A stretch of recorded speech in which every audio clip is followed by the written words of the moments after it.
السلام علیکم ناظرین، آپ دیکھ سکتے ہیں یہ وہ جگہ ہے۔ میں اس وقت موجود ہوں حضرت عبداللہ شاہ غازی کے مزار کے احاطے میں، جہاں پر ڈاکٹر عامر لیاقت حسین کا آخری سفر جو ہے وہ شروع ہوگا۔ یعنی کہ یہ وہ جگہ ہے، وہ لحد ہے۔ یہاں پہ تقریباً ساری تیاریاں جو ہے وہ کر لی گئی ہیں، اور یہ ہے کہ اب یہاں پہ نماز جنازہ کے بعد کو سپرد خاک کیا جائے گا۔ یہ وہ جگہ ہے، حضرت عبداللہ شاہ غازی کے مزار کے احاطے میں اس وقت ہم موجود ہیں۔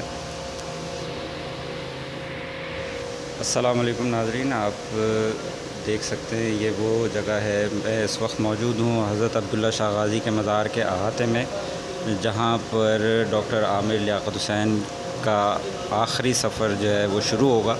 یعنی کہ یہ وہ جگہ ہے، وہ لحد ہے۔ یہاں پہ تقریباً ساری تیاریاں جو ہے وہ کر لی گئی ہیں، اور یہ ہے کہ اب یہاں پہ نماز جنازہ کے بعد کو سپرد خاک کیا جائے گا۔ یہ وہ جگہ ہے، حضرت عبداللہ شاہ غازی کے مزار کے احاطے میں اس وقت ہم موجود ہیں۔